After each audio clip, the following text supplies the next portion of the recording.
저희가 지금 데살로니가 전서 후서 계속 묵상하고 있습니다. 제가 오늘 읽었던 본문은 이제 마지막으로 이제 내일까지 가겠지만요. 데살로니가 교회에게 사랑하는 형제들아라고 이렇게 인사를 하고 있습니다. 비교적 좀 짧은 시간 데살로니가 교회에서 좀 머물렀던 것 같습니다. 그렇지만 이 교회가 굉장히 든든하게 세워져 갔고, 또 데살로니가 교회를 생각할 때마다 사도 바울은 감사한다라고 고백했습니다. 왜냐하면 여러 가지 환난을 만났지만 그 안에서 굳건하게 섰기 때문입니다. 오늘도 저희가 읽었던 13절에 보시니까 주께서 사랑하시는 형제들아, 우리가 항상 너희에 관하여 마땅히 하나님께 감사할 것은, 이렇게 표현하고 있습니다. 이게 지금 처음 하는 감사가 아니고 데살로니가 전서부터 계속적으로 이 교회를 생각할 때마다 내가 감사하고 있다라고 표현하고 있습니다. 오늘은 왜 감사하는 이유를 이렇게 적었냐면요, 하나님이 처음부터 너희를 택했기 때문에 내가 감사한다라고 이야기하고 있습니다. 에베소서 1장 4절에 보니까 곧 창세전에 그리스도 안에서 우리를 택하사라고 표현하고 있어요. 이게 우발적인 사건이 아니에요. 하나님께서 아니면 우리를 이렇게 지켜보고 있다가 내가 쟤를 택해야 되겠다, 말해야 되겠다라는 우리의 어떠한 조건에 있는 것이 아니고 하나님께서 처음부터, 그리고 창세전에 우리를 택하셨다라고 성경에서 이야기하고 있습니다. 하나님께서 택하신 이유는 성령의 거룩하게 하심과 진리를 믿음으로 구원을 받게 하십니다 라고 오늘 본문에서는 기록하고 있습니다. 하나님이 우리를 부르신 목적이 있는데, 성령으로 말미암아 우리가 거룩하게 되고 구원받기 위해서 하나님께서 우리를 택했다. 그리고 14절에 보시니까요, 이를 위하여 우리가 구원을 받게 하심으로 인하여 너희를 부르셨다. 근데 이 부르시는 방법이 우리가 전한 복음이다 라고 14절에 표현하고 있어요. 우리의 복음으로 너희를 부르셨다라고 얘기하고 있습니다. 하나님께서 택하시고 하나님께서 부르셨지만 그 부르시는 통로는 우리다라고 성경에서 이야기하고 있는 것입니다. 하나님께서 우리에게 수많은 선교지를 허락하셨습니다. 우리가 그 통로가 되기 위해서 하나님께서 하나님의 그 영광스러운 자리에 우리를 부르셨다라고 이야기하고 있는 것입니다. 결국은 어떻게 되냐, 14절 보니까 우리 주 예수 그리스도의 영광을 얻게 하려 하십니다. 결국은 우리 주 예수께서 영광을 얻는 그 자리까지 가게 하기 위해서 하나님께서 우리를 복음을 전하는 자로 부르셔서 그들을 부르셨다라고 이야기하고 있습니다. 데살로니가 전서 1장 5절에 보니까요, 우리 복음이 너희에게 말로만 이른 것이 아니라 우리가 너희 가운데서 너희를 위하여 어떤 사람이 되는 것은 너희가 아는 바와 같으니라. 우리가 이 복음을, 우리가 통로지 않습니까? 주의 복음을 전하는 통로.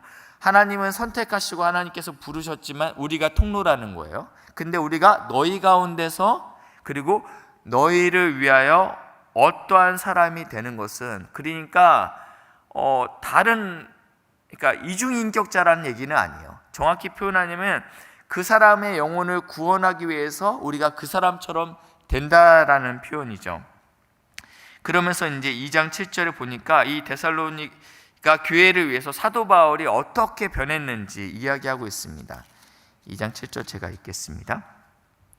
우리는 그리스도의 사도로서 마땅히 권위를 주장할 수 있으나 도리어 너희 가운데서 유순한 자가 되어 유모가 자기 자녀를 기름과 같이 하였고, 그리고 9절 하반절에 보시면요, 너희 아무에게도 폐를 끼치지 아니하려고 밤낮으로 일하면서 너희에게 하나님의 복음을 전하였노라. 내가 사도의 권을 다 쓰지 않았다라는 거예요. 내가 주의 복음을 전하기 위해서 할 수 있지만 하지 않았다. 왜냐? 이 사람들을 배려하고 이 사람들에게 부담을 주지 않기 위해서 그러지 않았다라고 성경에서 이야기하고 있습니다. 다시 본문에 오시면 그러므로 15절입니다. 그러므로 형제들아 굳건하게 서서, 이 굳건하게라는 표현이 굉장히 많이 등장해요. 많이 등장하는데 뭔가 이렇게 흔들릴 만한, 굳건히 서지 못할 만한 일들이 데살로니가 교회 안에는 여러 차례 있었던 것 같아요. 데살로니가전서 1장 6절에 보니까 많은 환난 가운데 너희가 있다라고 이야기하고 있어요. 그렇지만 데살로니가 교회가 칭찬을 받았던 것은 그 환난을 잘 이겨내고 있다라는 거예요. 근데 무엇이 이들을 이렇게 굳건하게 쓰지 못하게끔 흔들어 댔을까요? 데살로니가 후서 2장 2절에 보면 이렇게 표현하고 있어요. 우리에게 받았다 하는 편지로나 주의 날이 이르렀다고 해서 쉽게 마음이 흔들리거나, 그러니까 아무리 본문 문맥 안에서 볼 때 이 굳건히 쓰라는 말은 이 바로 앞에 있는 마음이 흔들릴 만한 어떠한 일이 있었는데, 그게 바로 뭐냐면 이 데살로니가 전서를 통해서 이 데살로니가 교회 성도들의 마음이 흔들렸던 것 같아요. 뭔가 불안하게 견고하게 쓰지 못했던 것 같아요. 데살로니가 전서에는요, 주의 강림하실 것에 대해서 5번 언급하고 있어요. 장별로 언급하는데요. 데살로니가 전서 1장 10절에 주의 강림하실 것들에 대해서, 2장 19절에 주의 강림하실 것들에 대해서, 3장 13절에 주의 강림하실 것에 대해서, 4장 15절, 5장 23절. 그러니까 데살로니가 전서 편지를 받은 사람들의 머리 가운데 남았던 것은 주님께서 곧 강림하실 것이야 라는 생각을 갖게 됐어요.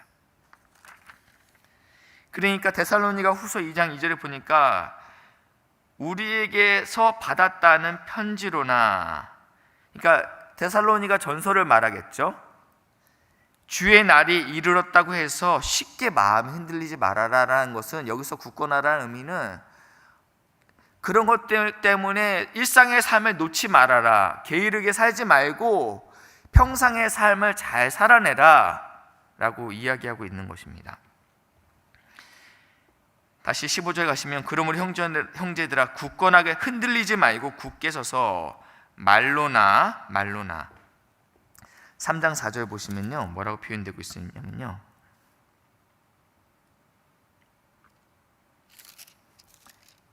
데살로니가전서 3장 4절 보시면, 우리가 너희와 함께 있을 때 이 마게도니아 지역으로 2차 전도 여행 갔지 않습니까? 그때 성경에는 새 안식일 한 3주 정도 마게도니아에서 머물렀던 것 같아요. 그래서 그때 너희와 함께 있을 때 장차 받을 환난을 너희에게 미리 말하였는데, 이 3주간이 짧아서 이것을 미처 말하지 못한 게 아니고 이미 말로 얼굴과 얼굴을 대면해서 야, 환난이 있을 거야 라고 이야기하고 떠났다라는 거예요. 그러니까 형제들아 굳건히 서서 말로나 이미 내가 3주 동안 너희에게 말하지 않았느냐, 우리의 편지로 데살로니가 전서를 통해서 내가 이런 환난이 있을 거야 라고 말하지 않았냐, 그리고 가르침을 받은 전통을 지키라. 이 전통은 뭐냐면 우리의 편지에 쓰여진 전통을 얘기하는 거예요. 그러니까 장로의 전통을 얘기하는 게 아니고, 예수님이 폐하셨던 장로의 전통을 얘기하는 것이 아니고, 내가 데살로니가 전서에 기록한 그 하나님의 계명들을 네가 잘 지켜라. 그러면서 뭐라고 표현하고 있냐면 17절에 너희 마음을 위로하시고 모든 선한 일과 말에 굳건하시기를 원하노라 라고 표현하고 있습니다. 모든 선한 일과.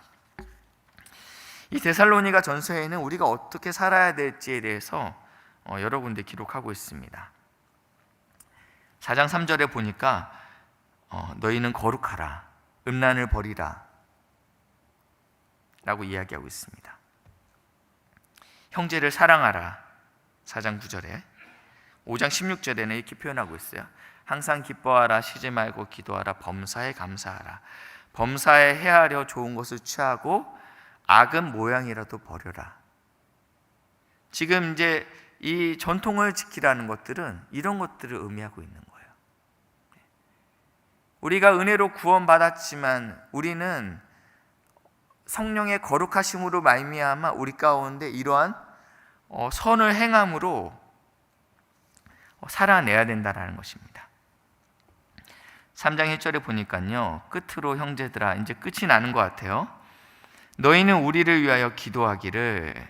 데살로니가 교회 성도님들, 우리를 위해 기도해 주십시오. 주의 말씀이 너희 가운데서 같이 퍼져나가 영광스럽게. 주의 말씀은 짧은 시간이지만 당신들한테 전했을 때 그 말씀이 굉장히 효과적이었잖아요.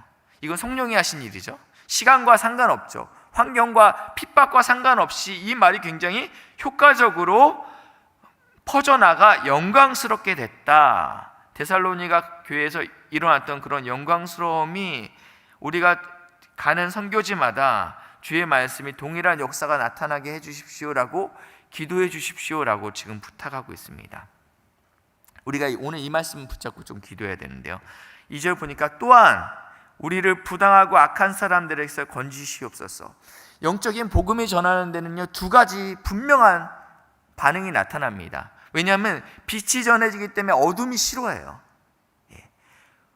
어둠이 좋아하는 것은 빛이 아닙니다. 진리가 명확히 전해지는 곳에는요, 죄가 드러나게 되어 있고 죄가 싫어하게끔 되어 있습니다. 우리를 부당하고 악한 사람들에게서 건지시옵소서. 지금 반작용이 나타난다라는 거예요. 영적인 전쟁이 일어난다라는 거예요. 거기에서 우리를 건지시옵소서. 믿음은 모든 사람의 것이 아닙니다. 믿음은 모든 사람의 것이 아닙니다 라고 말씀하고 있습니다. 우리가 밟는 영동 지역과 또 일본과 대만과 인도와 캄보디아와 지오피아, 우리가 수많은 땅을 사랑하는 3일에 우리 귀한 동역자들이 밟게 됩니다. 너무 귀한 시간이죠. 짧은 시간 안에 우리가 많은 사람들에게 주의 복음을 전할 수 있는 복된 기회입니다. 사랑하는 우리 귀한 동역자들께서 기도로 도우시고 동역하시는 복된 은혜가 있길 예수님의 이름으로 축복합니다. 3절에 보니까 주는 미쁘사 너희를 굳건하게 하시고 악한 자에게 지키시리라. 주님께서 미쁘시기 때문에 우리가 악한 자에게서 지킴을 받을 수 있습니다. 너희에 대하여 우리가 명한 것은, 이 명한 것은 데살로니가 전서에서 명한 것들이겠죠. 그렇죠? 야, 거룩해라. 또 뭐 있어요? 형제를 사랑해라. 손을 게으르게 하지 말아라. 항상 기뻐하고 쉬지 말고 기도하고 범사에 감사하고, 범사에를 헤아려 악한 것은 버리고, 좋은 것은 취하고 악한 것은 오양이라도 버려다. 이런 것들이에요. 우리가 명한 것을 너희가 행하고 또 행할 줄을 우리가 주 안에서 확신한다. 근데 이 확신의 근거가 뭐예요? 주는 미쁘시기 때문에 확신하다는 거예요. 내 안에 어떠한 의지나 내 안에 어떠한 결단이 이것을 이루는 것이 아니고 주가 미쁘시기 때문에 우리가 결국은 여기까지 가는 거예요. 데살로니가 전서 5장 24절인데 우리 한 번만 잠깐 보겠습니다. 데살로니가 전서 5장 24절. 5장 24절. 제가 16절부터 읽었어요. 항상 기뻐하라, 쉬지 말고 기도하라, 범사에 감사하라. 이것이 너희를 향하신 하나님의 뜻이고, 그리고 성령을 소멸하지 말고 예언을 멸시하지 말고 범사에 헤아려 좋은 것을 취하고 악은 어떤 모양이라도 버려라. 여기까지 제가 읽었죠. 평강의 하나님이 친히 너희를 온전히 거룩하게 하시고. 여기서 거룩이라는 건 추상적인 개념이 아닙니다. 추상적인 개념이고 잡히지 않는 어떠한 것들이 아니고 아주 구체적이에요. 너희의 온 영과 혼과 몸이 주 예수 그리스도께서 강림하실 때에 흠없이 보존되기를 원하노라. 너희를 부르시는 이는 미쁘시니 그가 또한 이루신다. 그러니까 이 이루심이 나한테 근거가 없다라는 거예요. 누구한테 있어요? 미쁘신 주님에게 있다라는 것입니다.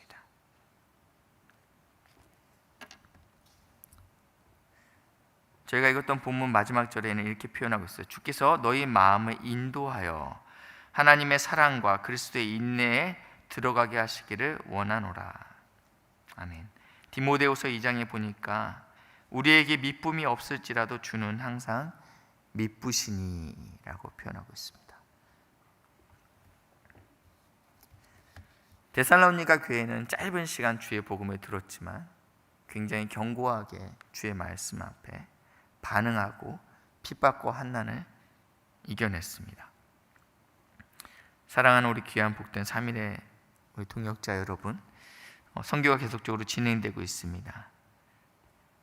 선교대원들을 위해서 기도해 주시되 주의 말씀이 퍼져나가 영광스럽게 되는 복된 은혜가 있게 해달라고, 그리고 우리 사랑하는 선교대원들을 부당하고 악한 사람에게 건지시옵소서라고 기도하시는 복된 새벽 되시게 예수님의 이름으로 축복합니다. 기도하시겠습니다. 사랑하는 하나님 감사합니다. 아버지 하나님, 이 시간에 은혜를 부으시고 역사해 주시옵소서. 주님, 은혜를 부으시고 역사해 주시옵소서.